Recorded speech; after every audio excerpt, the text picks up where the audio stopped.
I don't mind seeing hefty women dance. Sure, you But love I it. don't want to see it on television. Where do you like to see hefty women dance? In the circus. That's where I like to see hefty women. Who the hell wants to see hefty women dance? No, Oh gosh, Super Dave Osborne. Rest in peace. Hello, everyone. Welcome to another episode of the Power Up Podcast. This is just a show that is a show. So many other shows, but unlike the other shows out there, it is being hosted by your super elite host, me, where we take a look at pop culture, spanning from anime, music, video games, all that stuff, with the goal of just pretty much keeping ourselves up to date, sharp, all that fun stuff, and hopefully spark some interest, some conversation, all that fun stuff. Ooh. Hey, Strawberry. Hello, hello. Chaos Smash. It's been a while. What's up, brother? Welcome, welcome. But yes, did some snooping around today. Found some interesting posts, interesting articles. Kind of the key ones we could say that are kind of, the big ones that I consider to be like on the topic of the show. Usually towards the end is Nintendo. Apparently for a new game, they have caved to the DEI garbage and have a bunch of pronouns you can select. So we'll take a look at what's happening in there. And then Steam, I can't remember if I read an article about this, but I guess Steam's in a $900 million UK lawsuit. Don't know what that means, so we'll take a look at it. Plus, we've got other stuff too. So if you enjoy the content, make sure to hit that like and subscribe. Right now, we're just on YouTube, Rumble, and X. Those will be the platforms that we stream when we do the Power Up Podcast. As for gaming, we finished up Stellar Blade, currently on Tomb Raider.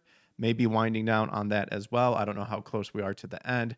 Those, the game streamings, will be on the Big Five: YouTube, Rumble, X, Kick, and Twitch. So usually always around 8 p.m. Central Time, with the exception on the Power Up Podcast shows when those are on Tuesdays and Thursdays at 8. I try to sneak in a gaming during the afternoon when I can, depending on work. So that's kind of the schedule I have going on so far. Chaos Smash as if I couldn't even feel more miserable involving Nintendo. I know. We'll see. We'll take a look at it. We'll take a look. Let's hop into it, shall we? Let's just start the madness right away. Yes. I love it when, even though I select to showcase, that's just my, okay, that's not the right one. Here it is. Kabam. We're nothing but professionals here on the show. That's what makes us a super elite.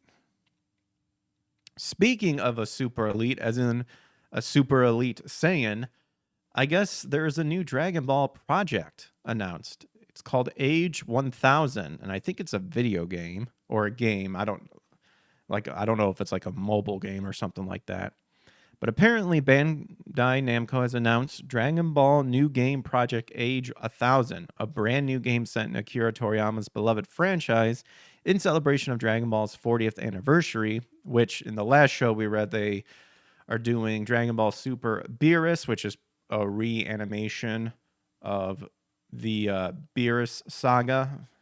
I mean, Tournament 6, Tournament of Power, Beerus, God of War, all that stuff. They are redoing it, reanimating it.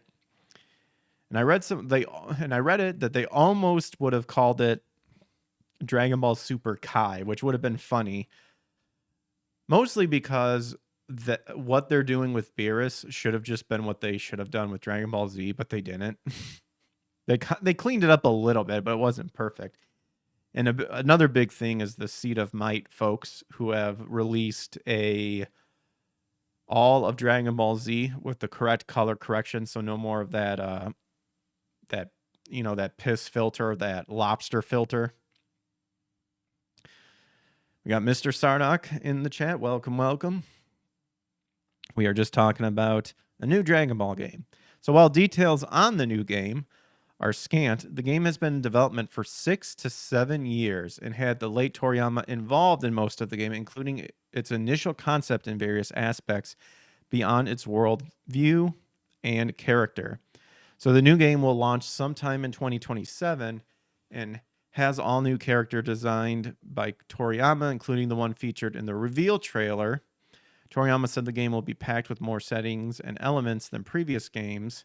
More details will be shared at Dragon Ball Games Battle Hour 2026, which will be hosted from April 18th through the 19th. Here is a brief blurb on the new game, plus a teaser trailer. Brand new Dragon Ball world and its entirely original characters, all brought to life by Akira Toriyama for a new game project set for 2027. Witness the debut of a never-before-seen character designed by the man himself within the new Dragon Ball world, Age 1000. And that's not all. The Age 1000 project will introduce even more unique characters as the adventure unfolds and the world of Dragon Ball continues to expand. Stay tuned for what's next. I'm going to keep the volume low just so hopefully we can avoid being copyright struck. I saw some Dragon Ball Ultimate Tenkaichi intros in there. Okay. So I'm assuming that's... Gosh. I hate to say, I hate the new artistic style from Dragon Ball Super. I hate it with a passion. They should have just stuck with Z. I hate the thinness. Like, it's fine to be thin, but for heaven's sakes, give them some frickin' muscle.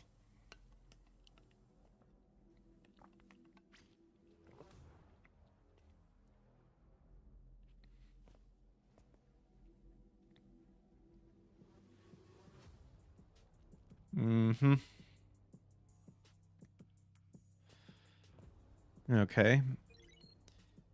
Ooh, capsule core. Very nice.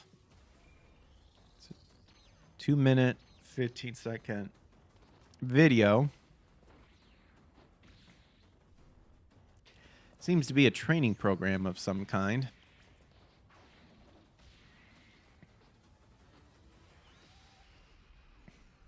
Just annihilates the digital man. Super Broly's the only good thing of Super. I agree.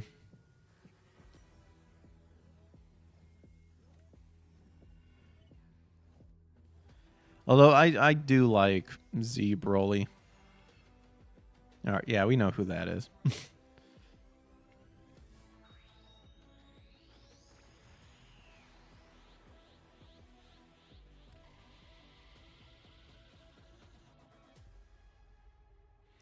Is that really how his hair should be when going Super Saiyan? It doesn't fit his normal cut. I don't know. So the information scheduled April 18th through 19th. There you go. So if you're a Dragon Ball Z fan out there, or a Dragon Ball fan in general, you got a new game to looking forward to. Well done. Oh, whoops. I guess I should have. That was from Niche Gamer. That's a very vague trailer. It is indeed very vague. I'm not really holding my breath because when it comes to gaming trailers, I want to see gameplay of the actual game. Like, I don't care about in-game videos or anything like that. Like, let me actually see what the gameplay is, and then I'll kind of go off of that a little bit. But yeah, very vague. But there you go. So this caught my interest. So a lot of people may not know that a RAM shortage is happening, and RAM prices are skyrocketing because AI has to use a lot of RAM, and therefore increasing the price of everything, and everybody's freaking out about it and all that stuff. So much so that an article over at Tech for Gamer says people are now stealing RAM and GPUs from pre-built PCs at Costco. Wow. We are in the middle of a global memory crisis that has surged RAM, SSDs, and GPU prices to beyond most consumers' buying power. When incidents like this occur, fraudulent activity and theft also increase, and even store owners are concerned. So, according to a recent report, Costco is removing RAM and GPU from its pre-built display PCs after people allegedly stole them from the shelves. Both components are the easiest to remove, so it doesn't make sense. So it does make sense. Amid the high prices, things have gotten out of reach. While it primarily affects consumers, it also has a massive impact on stores, as they may not be able to sell at the same volume as before. I don't I mean, I was going to say I don't understand why you would just leave pre-built systems just out in the open like this. Like, at least keep them in a box, or show the display and don't have the innards.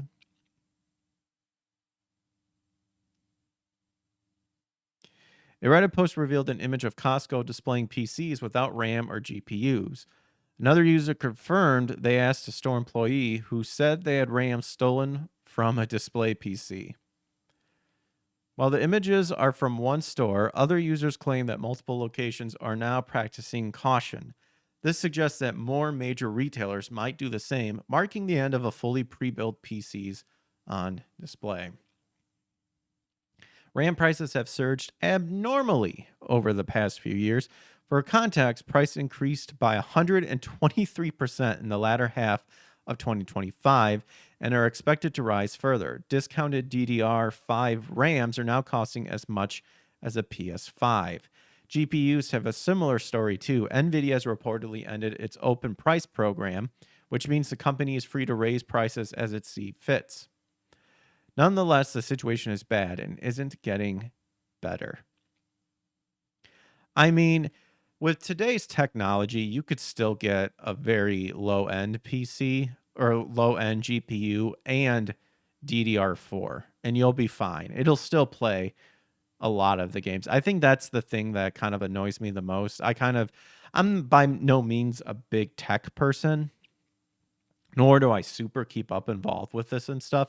But from some of the stuff I've read, like, this is only for like people who want the best of the best and stuff like that. If you want to play games, like the current games, you can get the very low end stuff and still be fine. A lot of people have stated, like, I still have this, I have this, everything's running fine. It's just that they're not, giving you drivers and stuff, which, I mean, GPU drivers and all that, it's, you can get a driver that works perfectly, and then the newest driver breaks everything and you have to revert back. So it's like, if you get one that's stable, you really don't need to mess with anything.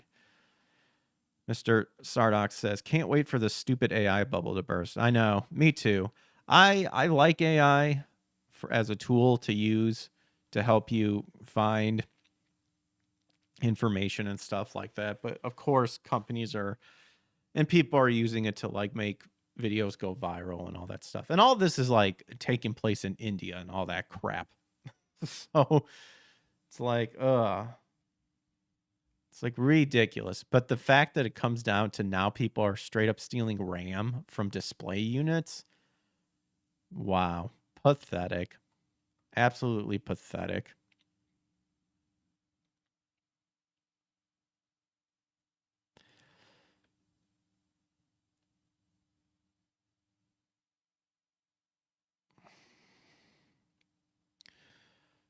Let's see. So, but a game that wouldn't cost a whole lot of GPU, and that would be Final Fantasy VII, the OG, but the PC port. Do not redeem. Yeah. Do not redeem. Believe it or not, I can't really do an Indian accent, which is weird. You think I could be able to, but for some reason I don't. Do not redeem. That was better. Whatever. And apparently, the original Final Fantasy VII is getting a new version for PC. Square Enix has announced they're releasing a new and updated version of the original Final Fantasy VII for PC. While details are scant, the company said the new version of Final Fantasy VII will include, quote, an improved gameplay experience. Further details, like a release date, weren't shared, and apparently owners of the game on Steam will be able to download the new version entirely for free, though the original PC Steam release from 2013 will be delisted. As such, it's currently 60% off of those that still somehow don't own the original game.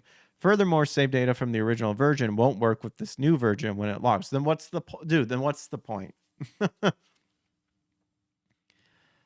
Funny thing, the PC version does have some censorship. I know. That's why I was like, I'd rather just play the OG or PlayStation version.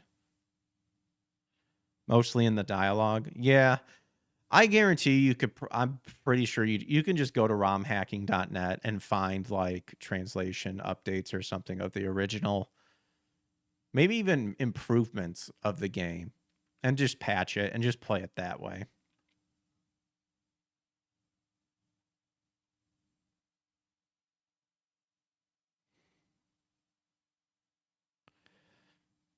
But yeah, if you're a fan of Final Fantasy VII, get ready for a new. See, I'm kind of skeptical. I'm kind of sus in what exactly are they doing besides an improved gameplay experience. That's what I'm curious about. Fitzboyd19 says, "You're such a chode." Suck it.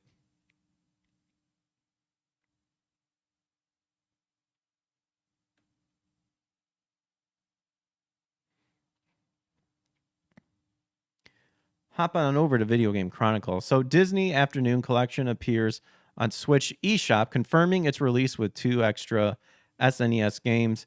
A rating for the NES bundle was previously spotted on the ESRB website. So a listing for the Disney Afternoon Collection has started appearing on the Nintendo eShop in some regions, confirming its release in the addition of extra games. The 6-game compilation, developed by Digital Eclipse, was originally released back in 2017 for PlayStation 4, Xbox One, PC, but it never came to the Switch. Earlier this month, a new listing was added to the ESRB website, listing the game for Nintendo Switch and Nintendo Switch 2.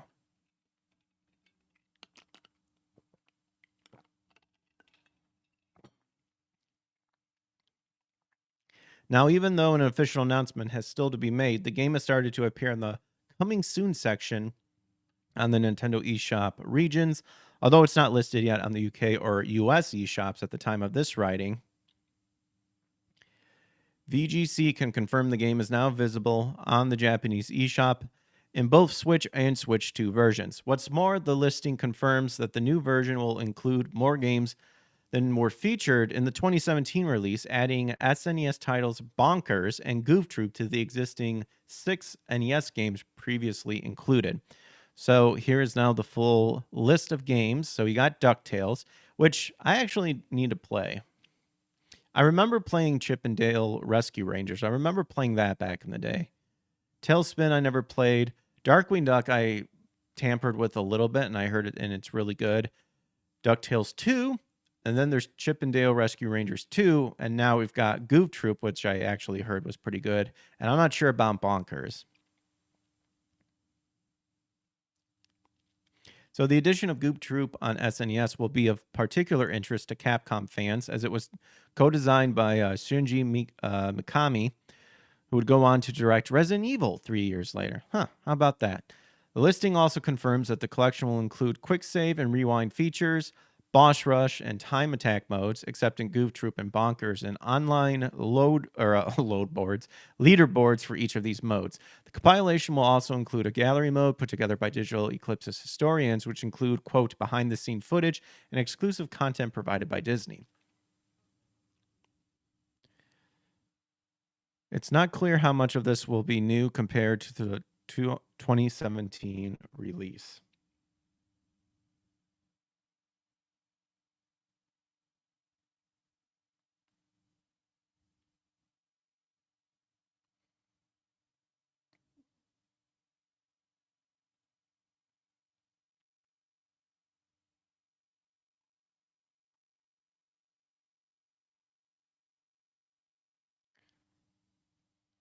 So if you like some Disney games, there you go.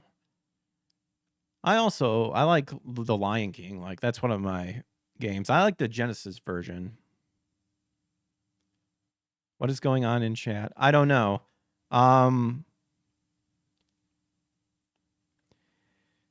Yeah, Strawberry.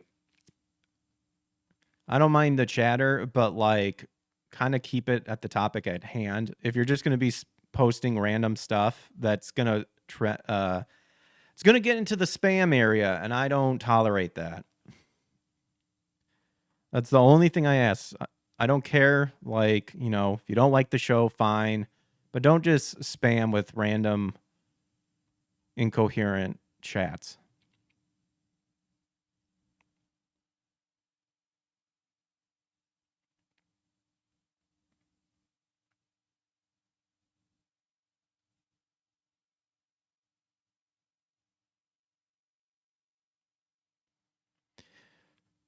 Xbox sees 32% decline in hardware revenue as overall gaming revenue falls by 9%.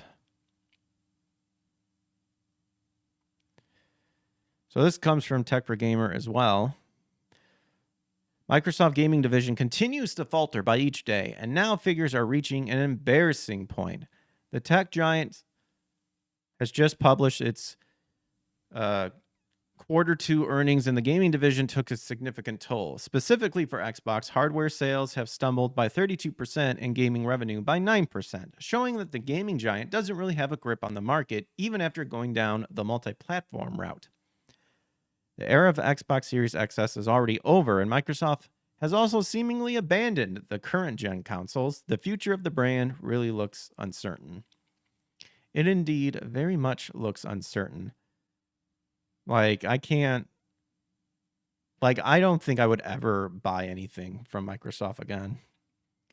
Figures Microsoft is like this. Yep. So the overall revenue for Microsoft during the last quarter was $81.3 billion, a 17% increase. Oh, good job, Microsoft. Mostly driven by cloud computing. Oh, unfortunately, the gaming division was the black sheep. Ouch. And despite billions of dollars in investment in the sector and countless new releases recently, game revenue was still down 9%. Xbox hardware being down is understandable considering it's the most expensive console out there. Is it really? Like, how much is it?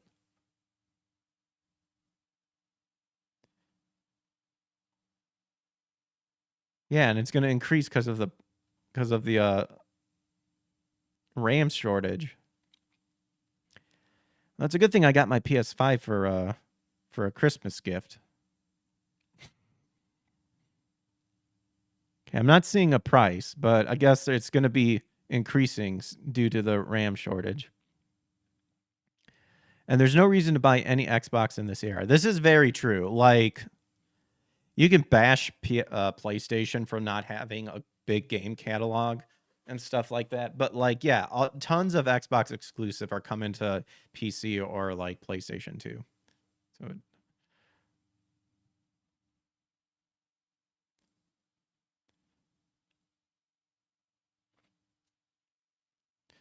Xbox hardware being down is understandable considering, okay. However, even the publisher route gaming revenue is down, which is the biggest surprise. Content and service are also down by 5%, likely due to many abandoning Game Pass recently because of the price hikes. Yeah, and because people want to actually physically own games. For the next few quarters, things will certainly improve for the gaming giant since they plan on releasing heavy hitters like Fable, Forza Horizon 6, Halo Combat Evolved Remake, Gears of War E-Day, and more. Oh yeah, Gears of War E-Day. I forgot about that. But does that come into PlayStation 5? Because I'll snag it for that. For hardware, however, the gaming giant is still working on its next-gen console, reportedly a PC console hybrid, aiming to close the gap between the two platforms. It'll be interesting to see how that unfolds. The Series S and X feels like it doesn't even exist. I know, that's like the weirdest thing too. Like, I still have my old school Xbox One, like the black basic one. Like, and that's what I'm still rocking.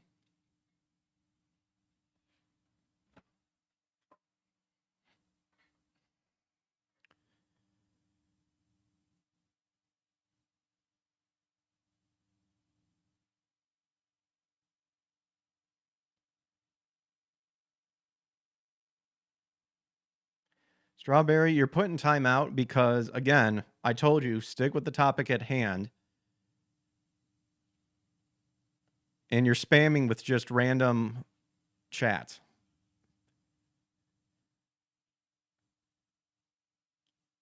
It's your last fucking warning. Or you're going to get banned. You're in timeout.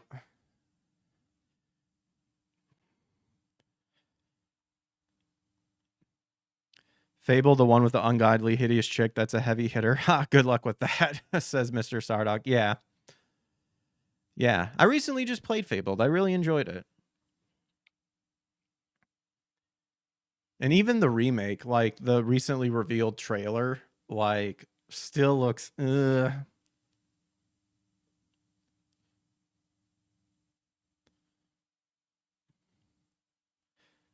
that was that article. But honestly, whenever I see stuff like this, I'm not surprised from any of the big gaming giants. Because it's just so funny. It's just so funny. And they still act like they have no idea what's happening. It's like, you know exactly what's happening. You just don't want to answer it.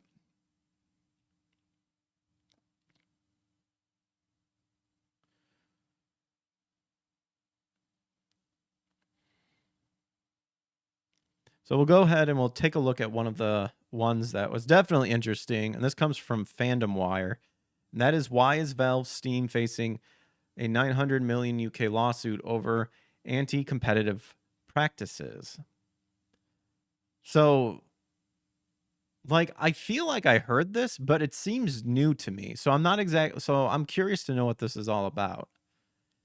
So Steam faces $900 million UK lawsuit over monopoly claims. Oh my gosh. As if monopoly claims, UK over here thinking that they can bully and police people over in the US for, we have the right to arrest you because you said some mean things on Twitter over in America. Oh my gosh. Chaos says, funny enough, I saw a tweet about a story about DOA, a body pillow, a blue Xbox, and how it almost went bad due to Microsoft being a bitch. Oh. So Steam, the world's largest PC game digital distribution platform, to which you don't own your games, by the way. While GOG does, I'm not sponsored or, by GOG or anything, but I wouldn't mind. GOG, give me free stuff.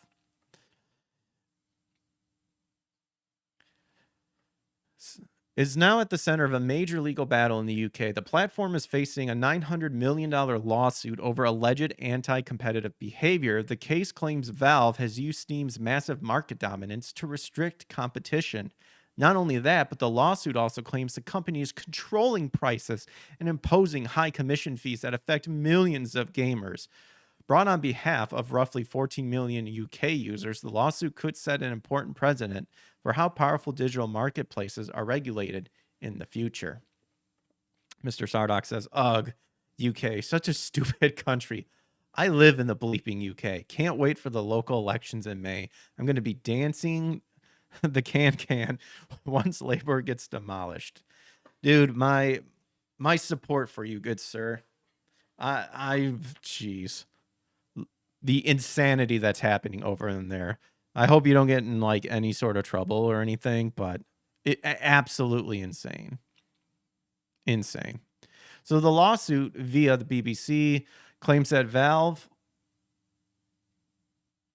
who brought the lawsuit?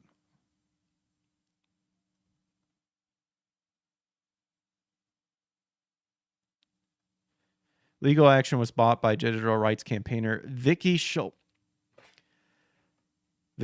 Shotbolt.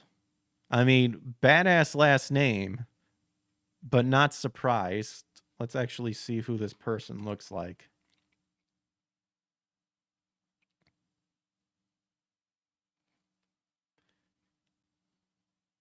If I can even find them. Vicky is a leading campaigner for child's digital rights. Oh my gosh. Founder and CEO of Parent Zone, an organization that works with families and global brands to improve the lives and children in today's digital world. What are you doing letting children like, oh my gosh. This just sounds like we're lazy parents, so we want the government to do something. I cannot find a picture. Wait.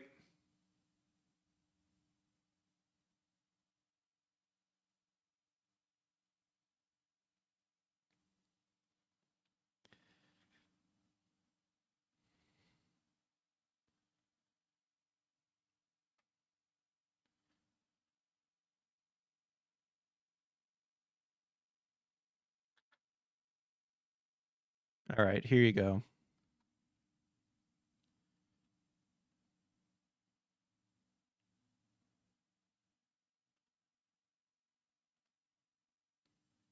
Let me see if, okay.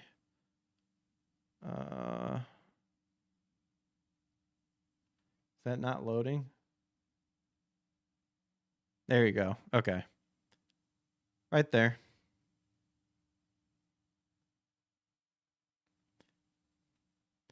Not surprised in the slightest.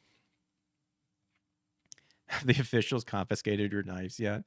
Vicky, what's her face is just a name. I bet you this stupid lawsuit is sponsored by someone. I wouldn't be surprised if it was Epic or Nintendo or Sony, something like that. She should be stripped of her name due to her subhumanness. Okay. Well, now we're back.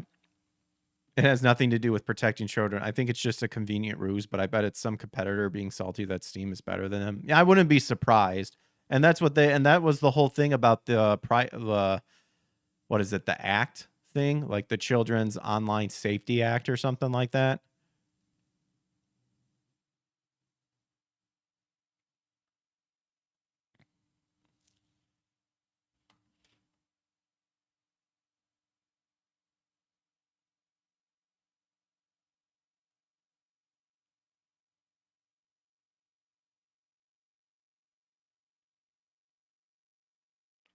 And you're gone. Gave you the benefit of the doubt, but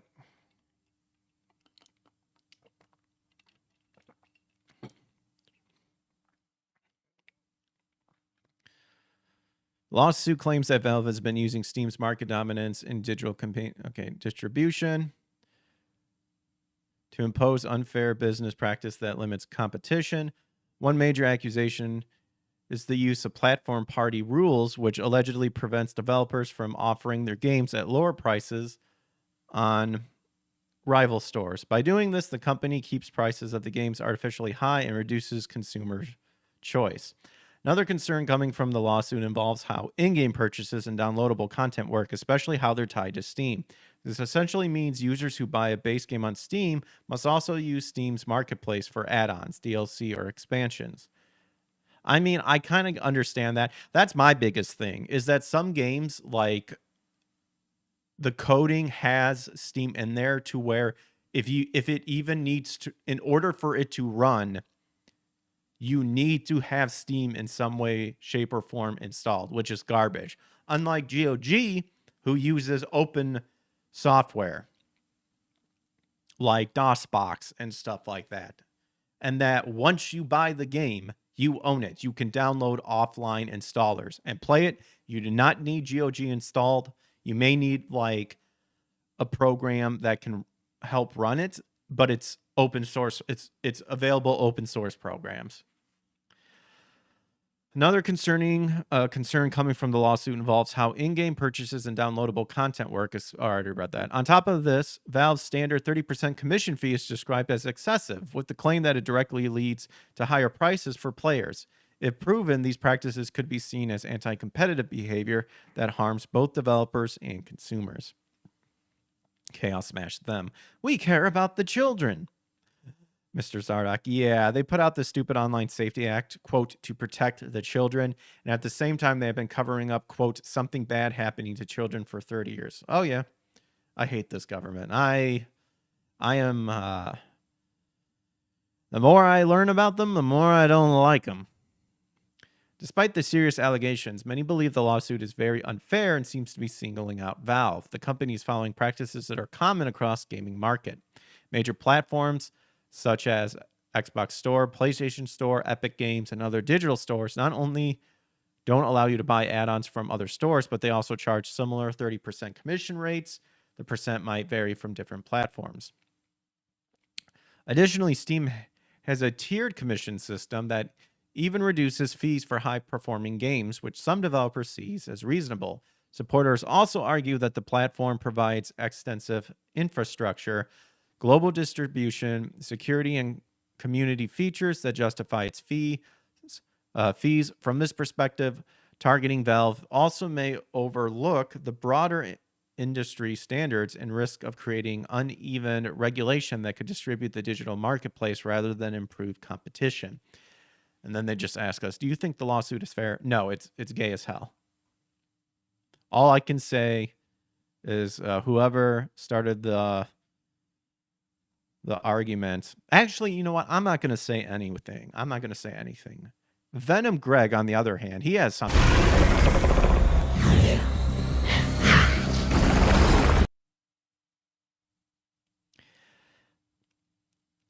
He has such a way with words, Venom Greg.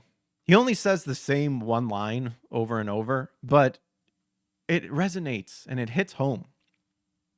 He's a good man, Venom Greg. I wish him well.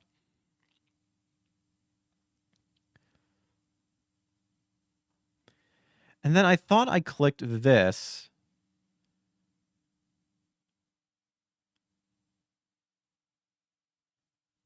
Because I thought I saw, like, when I was looking up the one chick, it was saying like I saw an article that was like 3 days ago that said that apparently unfortunately something with the lawsuit was, I don't know.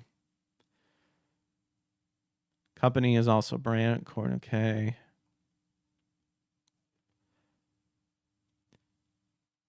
The lawsuit filed at the Competition Appeal Tribunal in London alleges Valve forces game publishers to sign up to conditions which prevents them from selling their titles early or for less on rival platforms. How can they be forced? All they can say is if they're looking at the contract, they can just say no, and that's it. What?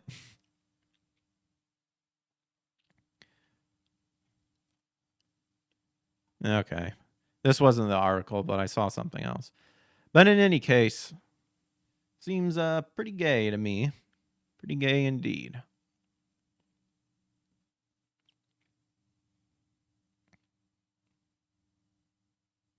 Guess I'm kind of getting into the big topics that caught my eye. But that's all right. We've got some other ones as well. So, moving on over to Nintendo.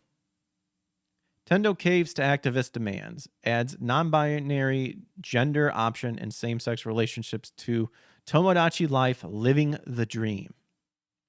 And there you can see, right there, Nintendo's upcoming return to its quirky life simulation franchise is already sparking debate, and not because of gameplay. During its most recent direct presentation, the company confirmed that Tomodachi Life Living the Dream will include same-sex romantic relationships and a non-binary gender option for Mii's, a move that immediately reignited long-standing fan skepticism over whether Nintendo has finally caved to activist pressure. So the game change is being framed by legacy gaming outlets as a modern update designed to expand representation. Who gives a shit? Literally, who cares? If you're obsessed because you're Wii, and this doesn't make sense. This doesn't make sense at all. Because if you think you're a woman, just select the woman. And if you think you're a man, select the man. This garbage right here is non-existent. Gosh. For many fans, okay. But longtime players are asking a different question. Why now and why these specific add-ons? Yep, there goes Nintendo right off the clips, says Chaos Smash. Yep. Yeah, why now? Why do this now? For many fans, the answer lies not in innovation, but in unresolved backlash that began with the original Tomodachi Life, released in 2014. So the Nintendo's new Switch entry introduces several structural changes to how identity and relationships function within the Tomodachi Life framework. For the first time in the series, players will be able to enable same-sex romantic relationship between Miis. The character creation system has also expanded to non-binary gender. These changes go beyond cosmetic customization. Relationship compatibility, social interactions, and in-game events are all affected, fundamentally altering how Miis form connections within the game's world. What the original Tomodachi Life didn't allow. When it was originally launched on the Nintendo 3DS, Miis were locked into a strict binary gender framework. Romantic relationships were limited exclusively to opposite-sex pairings. At the time, Nintendo stated that this was just how the game system had been designed and implemented. That explanation failed to satisfy critics. Online campaigns, petitions, and sustained pressure accused Nintendo of intentionally excluding certain players. At this point, they should have just kept doing that, because these people were never going to play the game anyway. Exclude certain players. If you literally can't play a game because you looked at the gender option and said it doesn't have me in there, go fuck yourself, dude. Like, get bent. Gosh, you're in a world where you could be whatever you want. And they complain by going, the game wasn't made to, cater my delusions. Why? The backlash became significant enough that Nintendo eventually issued a public apology addressing the controversy. I never heard this before, but you failed there, Nintendo. Don't apologize. We apologize for disappointing many people by failing to include same-sex relationship in Tomodachi Life, Nintendo said back in 2014. Oh, back in 2014, like when all this nonsense was slowly coming to a bubble. And then just went crazy in 2016 when Trump got elected. Unfortunately, it's not possible for us to change the game's design, and such a significant development change can't be accomplished with a post-ship patch. I don't remember any of this crap happening back in 2014. Do any of you guys? This must have been a very small minority, because I don't remember any of this crap. At Nintendo, dedication has always meant going beyond the games to promote a sense of community and to share a spirit of fun and joy. If you want to do that, then tell the people that in order for that to promote a sense of community and a spirit of fun and joy, you stick to what was established in the game. If you don't like that, leave. We are committed to advancing our longtime company values of fun and entertainment for anyone. These people do not want this. These people do not want to have fun and be entertained. They want to control you. They want to showcase that they have the power to make a game company cave. That is what you essentially told them, Nintendo. Yeah, sure. You can bend us over. We even brought the lube for you. Chaos Smash says, I didn't know about this. Yeah, me neither. That's why I X'd to doubt that this was such a big backlash. Rather than modifying the existing game, Nintendo pledged to consider broader inclusivity if the franchise ever returned in a future installment, a promise deferred for more than a decade. For years, that promise remained unresolved. Went dormant. Nintendo avoided revisiting the franchise altogether. Now, more than a decade later, Live in the Dream appears to fulfill those original activist demands almost point for point. For critics, this timing is impossible to ignore. The additions are not emerging organically from player demand in the present day, but instead reflect a checklist of issues raised during a highly politicized culture moment years earlier. I know why. Dear Lord, why did you keep that checklist? Throw it away. It was dead. It's dead. Why some Nintendo fans are aware. Nintendo has long been viewed as a company that prioritizes gameplay accessibility and broad appeal over cultural signaling. Well, you forgot except when it comes to like suing people for emulation and hardware modding and all that stuff. For many longtime fans, the concern isn't the existence of new options, but the president they represent. I feel like I butchered up that sentence, but whatever. And whether those choices are now being driven by ideology and activism rather than design philosophy. The skepticism has only intensified following recent public message from Devon Pritchard, the president and coup of Nintendo of America. In a recent speech, Pritchard leaned heavily into the language of inclusivity and creative participation, emphasizing that every dream matters. No, they don't. There are some dreams out there that are fucking stupid. I hate to say this, but it's dumb. You have the right to go and achieve it, but you don't have the right to demand that a company caves into it and changes the entire already established platform and stuff to cater to a bunch of delusional weirdos. And that game should reflect a broad range of identities and experiences. None of this was an issue back in the day. Yeah, and that's what a lot of people are complaining about. The new Nintendo head. Just not good. Starting off not good. While Nintendo has not directly linked this rhetoric to Tomodachi Life Living the Dream, the timing has not gone unnoticed. For critics, the update now reads less like an organic evolution of a quirky life simulation series and more like the fulfillment of long-standing activist demands, and that Nintendo once publicly acknowledged and deferred. Once creative decisions are perceived as being shaped by external pressure rather than internal revision, trust becomes harder to maintain. Well, a lot of people don't trust Nintendo beyond just this, particularly for a publisher that built its reputation on staying above culture and political battles. A design choice with a long memory.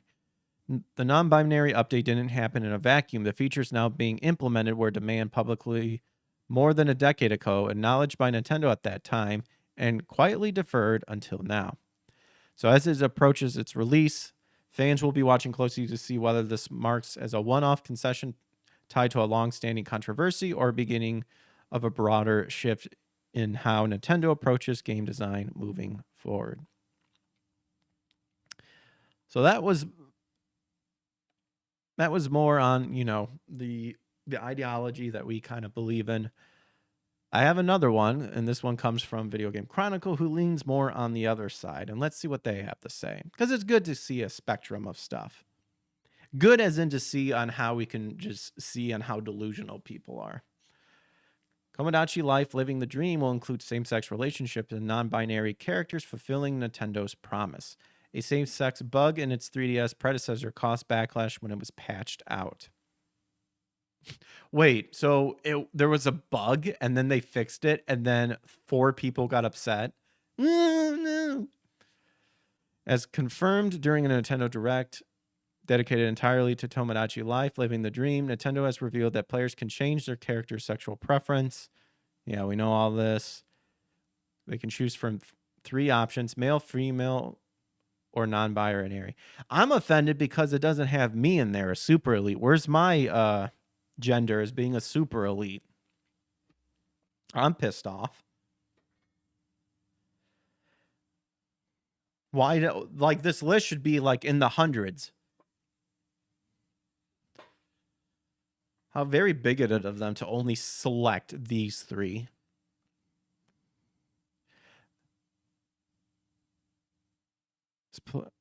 So they can choose 1, none, 1, 2, or all 3.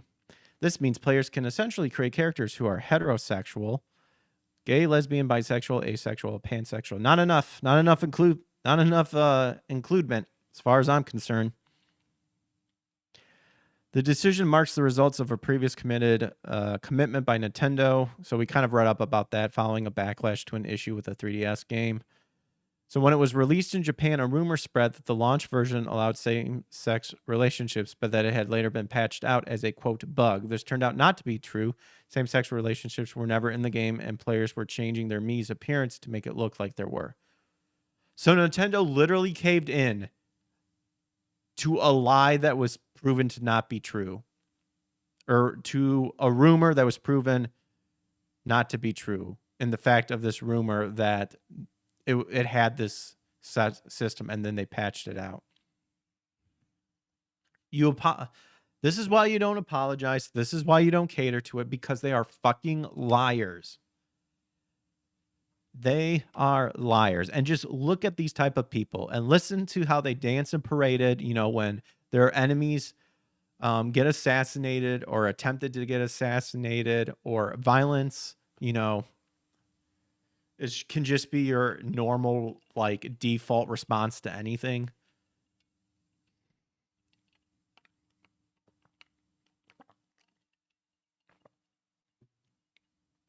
Gosh. My pronouns are D's nuts. Yeah, this is insane. So Nintendo said it didn't plan to add same-sex relationships to the game because it never intended to make any form of social commentary, but later apologized and said that if it was to ever make a third game, it would strive to design a gameplay experience from the ground up that is more inclusive and better represents all players. That doesn't make sense. This article literally said that the rumor was not true about originally having the option to have same-sex relationships. It was proven not to be true. Oh my gosh.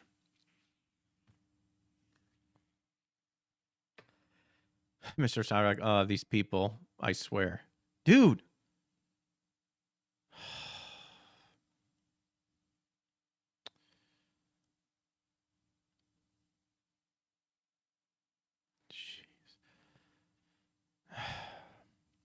Nintendo. Why do you disappoint me? Second by second, you waste my time. Just wasting everyone's frickin' time. Think outside the fucking box. Holy crap. Ugh. Well, okay, so that actually was quite neutral comment. Because I know this side kind of leans more towards the left side, but that's all good. Maybe one day if I really want to go insane, I would look up like Kotaku and IGN articles. They get what they want, but then they want more and more. Which branch was this coming from, Japan or America? This said this was from the Japanese branch. Down here it said, when it was released in Japan, a rumor was spread. So I don't get this. This is ridiculous. Stupid. Dumb. Just as dumb as the...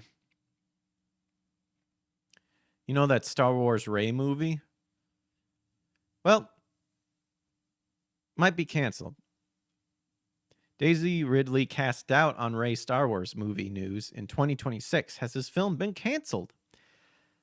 So Star Wars fans who are anticipating a standalone Rey movie may have a long wait. In an interview with USA Today promoting her new zombie film, We Bury the Dead, Daisy Ridley suggested that a return to the galaxy far, far away may not be on her immediate schedule. When asked if fans could expect any news this year, she said, I don't know about 2026, adding in the future sometime. Yeah. Oh, she does not sound confident at all.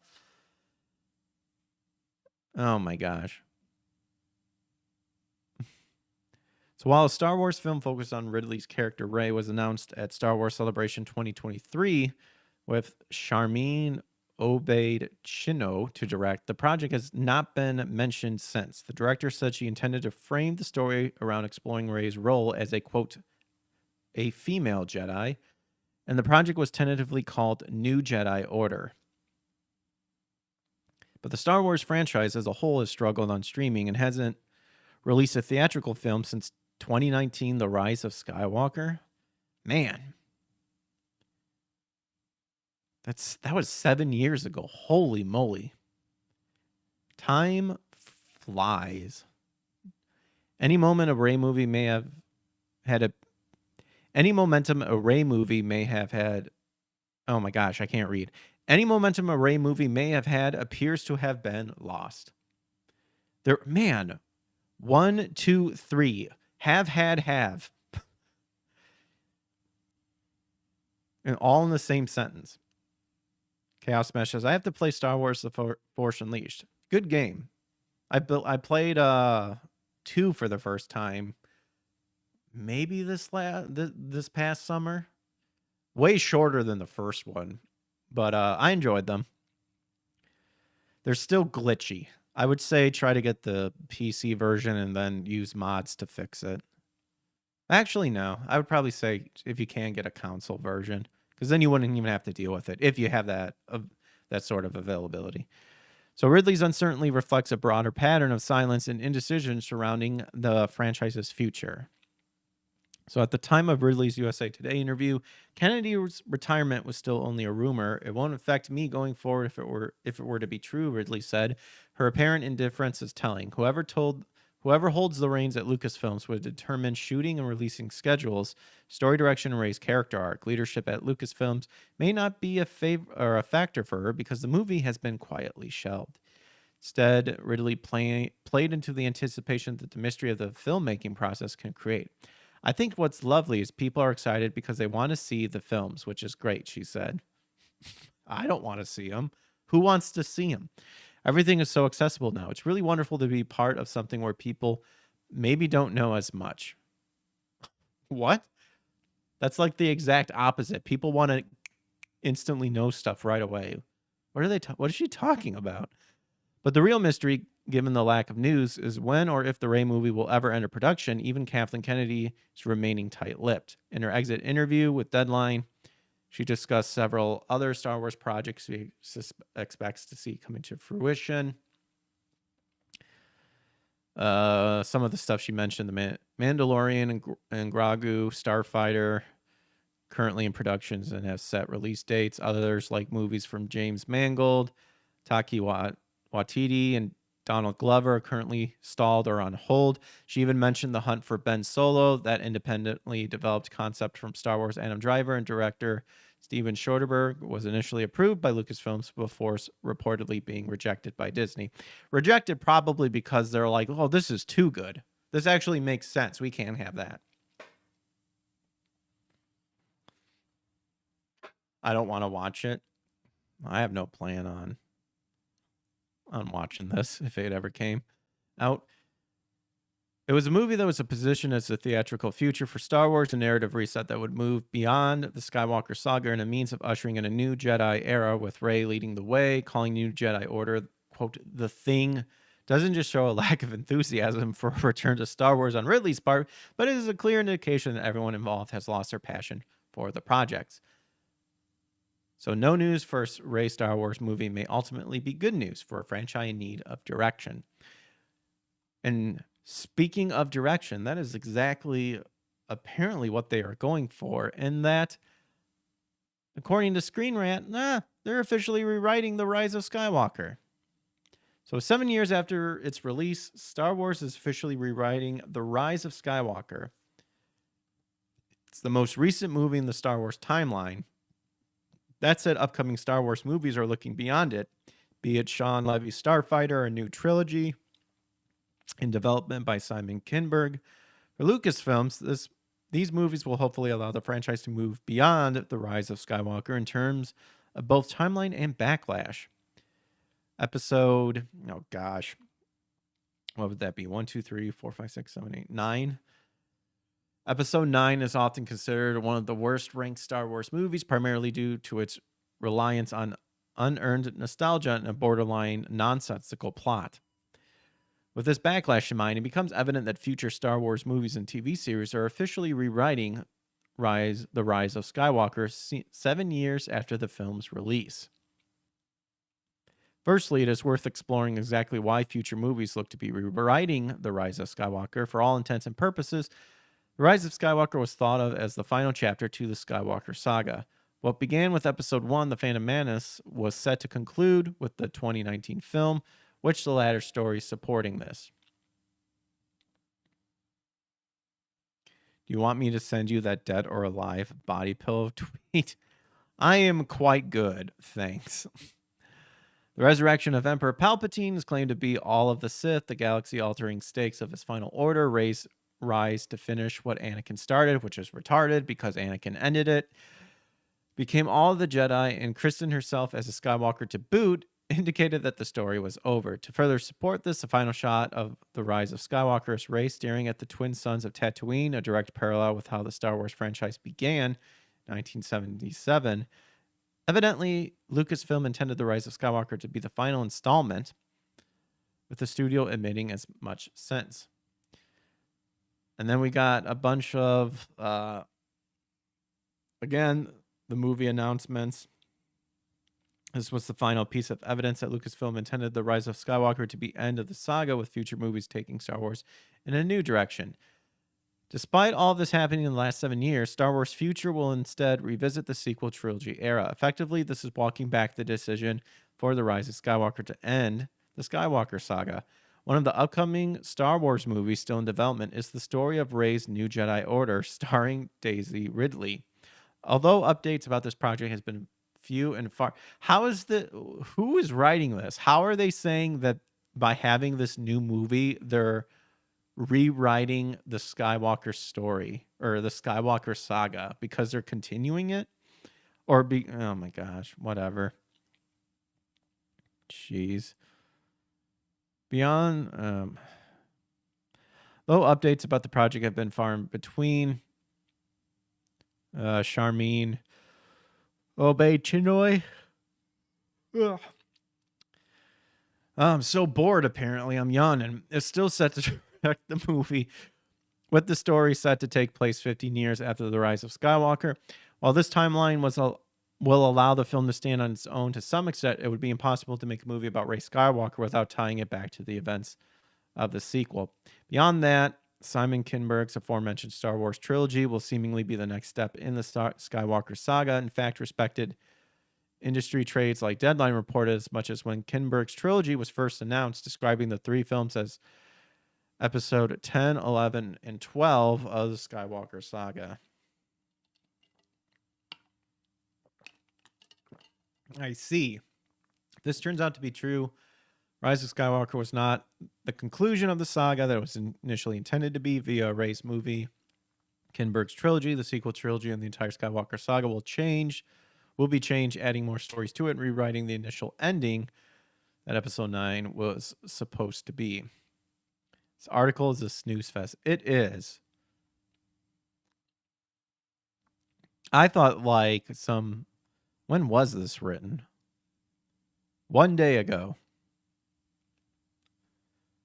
So they literally tried saying, officially rewriting The Rise of Skywalker by saying, oh, there's the independent movie in that other trilogy. Therefore, then blah, blah, blah, blah.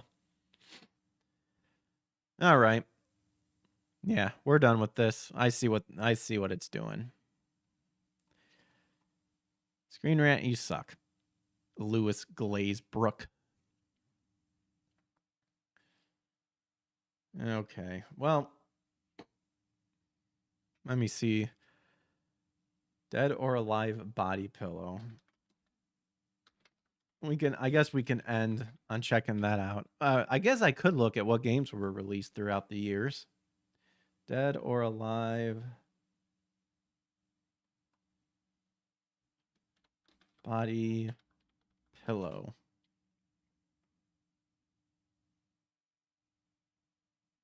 Oh, okay. I found it. There you go.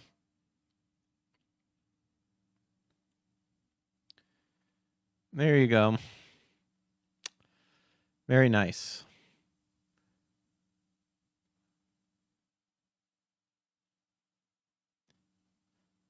Blue Xbox.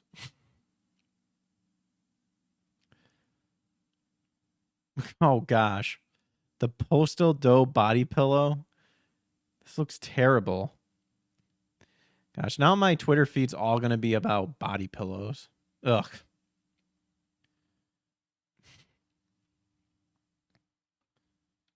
Let's see.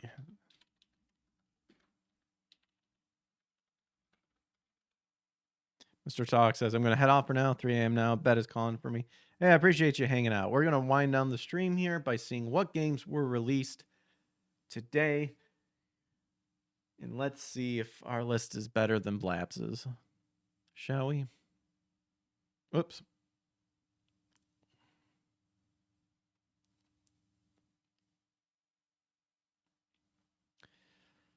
Let's see. January 29th. We got Duke Nukem 3D, Panzer Dragoon Saga, Phantasy Star Online, Hajime no Ippo 2 Victorious Road. I'm assuming that's a boxing game. Pokemon Fire Red, Leaf Green versions, Final Fantasy Crystal Chronicles, the Hitman HD trilogy, Life is Strange, Shin Megami Tensei, Kingdom Hearts 3. I hate this place. Furry Girls Paradise, Love and Fun, an MMA Life Simulator. Blabs has a lot of interesting choices. Blabs, I think her favorite console is the Wii. So that explains a lot of how much of her gaming knowledge has branched out. But there's a lot of games for you. We could even stem a little bit further in moving over to Moby Dick Gamings. Or Moby Games. I called it Moby Dick Gamings, but it has a picture of a whale. You get what I mean. All right. This is January 29th. Drag that over.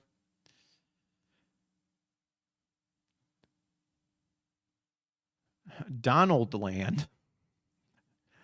I have no idea what that is.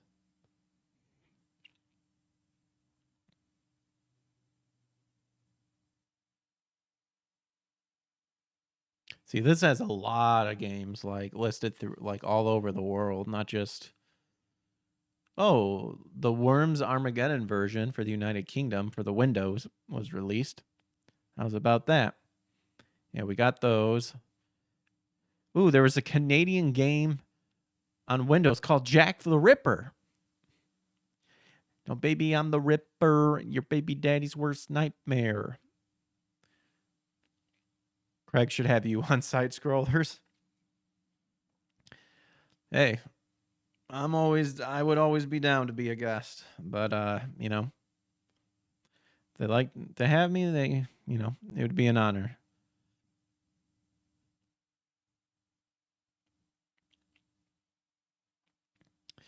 Quiz Taxi in Germany for Nintendo DS. We're in the 2010s, so I feel like the good games have already been mentioned.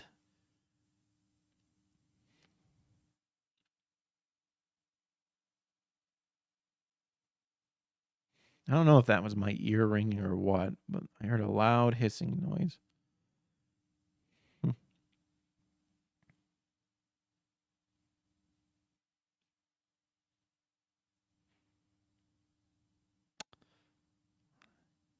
Yeah, not seeing as a guest, not to replace Blabs. No, I figured as much. That's why I said as a guest. Yeah.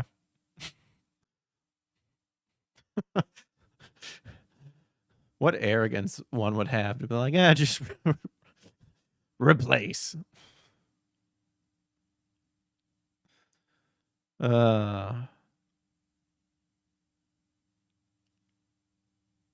Yeah, I'm not really seeing anything else.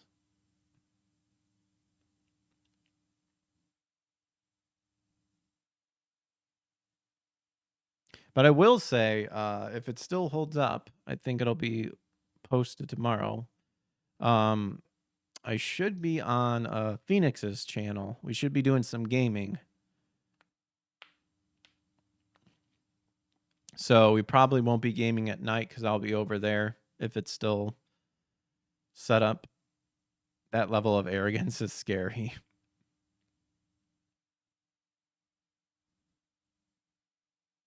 Nah, that's just being a dick. I think I've said it before. I've always felt weird of people who self-invite themselves, because I used to have that happen all the time as a kid. And it was always from people that you never really wanted to hang out with, but because the family wanted you to do something, it just developed into they would just show up at your door and yeah, you want to play? And it's crap. So I've always been one to always be I will never self-invite myself to anything. I don't know how some people can do that. I feel uncomfortable. It's dude, you were not thought of in the slightest, and now you're just trying to insert yourself. All right, there you go. That's all I have for tonight. Like I said, I think tomorrow should be should be doing some gaming. Also, do you think you could be doing a raid? Yes, I think I will do a raid. I do usually try to raid. Let's see, over on Rumble. Oh, my boy Phoenix is live, and he is playing Wii U. That man was supposed to be sick, and he's live, and we will show him some love over there. And then on YouTube, we will raid. I think Vara's online. We will raid Vara. She's playing Cold Vein 2. Okay. There you guys go. That's all I have for you tonight. You guys have a good rest of your night. Thanks for hanging out. If we do stream tomorrow in the afternoon, it'd probably be like around 2 p.m. or so. Don't mess up. Well, he lied as he breathed. Who, Phoenix? No idea what you're talking about. But in any case, we will raid him over on the Rumbles. I'll catch you guys on the flip side. Take care. Have a good rest of your night. Adios. Peace.